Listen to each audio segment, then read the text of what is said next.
প্রিয় জেনজি, তোমাদের অনেকেরই হয়তো সেদিন জন্ম হয়নি।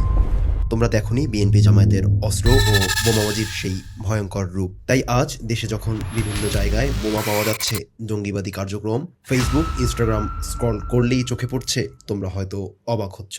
কিন্তু সত্যি বলতে এতে অবাক হওয়ার কিছুই নেই। এটাই তো বিএনপি জামায়াতের চরিত্র। আজ তোমাদের তেমনই এক ঘটনার কথা বলবো। তোমাদের বলবো কিভাবে রাজনৈতিক প্রতিহিংসার কারণে সরকারে থেকে প্রতিদ্বন্দ্বী রাজনৈতিক দলকে সমূলে বিনাশ করার চেষ্টা করেছিল আজকের চোখ সাজসের সংসদের দুই পক্ষ, বিএনপি জামায়াত। ২০০৪ সালের ২১শে আগস্ট বিকেল ৫টা ৪০ মিনিট দেশব্যাপী সন্ত্রাস ও গোপালগঞ্জে অপারেশন ক্লিন হার্টের নামে পুলিশ ও সামরিক বাহিনীর নির্যাতনের প্রতিবাদে ঢাকা জনসমাবেশে বক্তব্য দিচ্ছেন তৎকালীন বিরোধী দলীয় নেত্রী এবং আওয়ামী লীগ সভানেত্রী জননেত্রী দেশরত্ন শেখ হাসিনা। তখন বক্তব্য প্রায় শেষের দিকে সভাস্থলে হঠাৎ একে একে বিস্ফোরিত হয় ১৩টি আরজেস গ্রেনেড। এর মধ্যে ২ থেকে ৩টি গ্রেনেড বিস্ফোরিত হয় ট্রাকের উপরে করা সভামঞ্চের খুব কাছেই।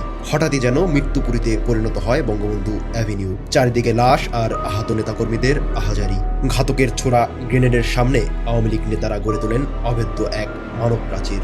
নিজেদের দেহ দিয়ে তৈরি করা সেই মানব ঢলের ওপর একের পর এক বিঁধে যায় মারাত্মক স্প্লিন্টার। রক্তাক্ত নেতারা নিজেদের শরীর দিয়ে ঢেকে রেখে অলৌকিকভাবে রক্ষা করেন শেখ হাসিনাকে, কিন্তু নিজেরা শিকার হন চরম ক্ষয়ক্ষতির। এ মানব ঢালি স্প্লিন্টার বিদ্ধ হয়ে মারা যান ঢাকার প্রথম মেয়র মোহাম্মদ হানিফ। মৃত্যুবরণ করেন জননেত্রী শেখ হাসিনার ব্যক্তিগত দেহরক্ষী ল্যান্স কর্পোরাল অবসরপ্রাপ্ত মাহবুবুর রশিদ, নেত্রীর স্নেহের মাহবুব। শেখ হাসিনা রক্ষা পেলেও ঘাতকের ছোড়া সামরিক গ্রেনেডের আরজেস গ্রেনেড আর তার বিষাক্ত স্প্লিন্টারে মুহূর্তেই রক্তে ভেসে যায় রাজপথ। গ্রেনেডের আঘাতে ২ পা বিচ্ছিন্ন হয়ে রক্তাক্ত অবস্থায় রাজপথে পড়ে থাকেন মহিলা আওয়ামী লীগের তৎকালীন সভানেত্রী আইবি রহমান। হাসপাতালে টানা ৩ দিন মৃত্যুর সাথে পাঞ্জা লড়ে ২৪শে আগস্ট শেষ নিঃশ্বাস ত্যাগ করেন এই বীর নেত্রী।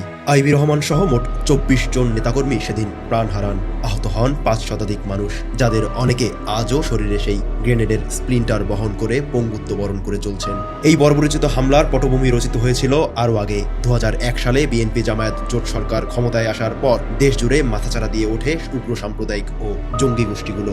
হরকাতুল জিহাদ এবং জেএমবির মতো নিষিদ্ধ সংগঠনগুলো সরকারের ছত্রছায়ায় অভয়ারণ্য গড়ে তোলে। রাজশাহী ও উত্তরবঙ্গে বাংলা ভাই ও শায়েখ আব্দুর রহমানের প্রকাশ্য উত্থানকে তৎকালীন জোট সরকার উড়িয়ে দেওয়ার চেষ্টা করে জঙ্গিবাদের বিস্তারকে সহজ করে দেয়। ২০০১ থেকে ২০০৫ সালের মধ্যে দেশে একের পর এক বোমা হামলা চালিয়ে এক অস্থিতিশীল পরিস্থিতি সৃষ্টি করা হয়। তদন্ত ও বিচার বিভাগীয় রায়ে স্পষ্ট হয়েছে এই হামলা কেবল জঙ্গি গোষ্ঠীর একার কাজ ছিল না, এর পেছনে ছিল বিএনপি জামায়াত সরকারের সরাসরি রাজনৈতিক ও প্রশাসনিক হস্তক্ষেপ। কুখ্যাত হাওয়া ভবনে তারেক রহমানের সম্মতি ও উপস্থিতিতে তৎকালীন স্বরাষ্ট্র প্রতিমন্ত্রী লুৎফুজ্জামান বাবর, উপমন্ত্রী আব্দুস সালাম পিন্টু, হরকাতুল জিহাদ প্রধান মুফতি হান্নান সহ শীর্ষ জঙ্গি নেতাদের মধ্যে একাধিক গোপন বৈঠক অনুষ্ঠিত হয়। মূলত আওয়ামী লীগকে চিরতরে নেতৃত্ব শূন্য করতেই জঙ্গিদের হাতে আরজেস গ্রেনেড তুলে দেওয়া হয়েছিল। পাকিস্তান থেকে আনা আরজেস গ্রেনেড ব্যবহারের পর ঘটনাটি ভিন্ন খাতে মোড় নিতে শুরু করে রাষ্ট্রযন্ত্রের হস্তক্ষেপে। হামলার পর আহতদের হাসপাতালে পাঠাতে বাধা দেওয়া, জলকামান দিয়ে দ্রুত রাজপথ ধুয়ে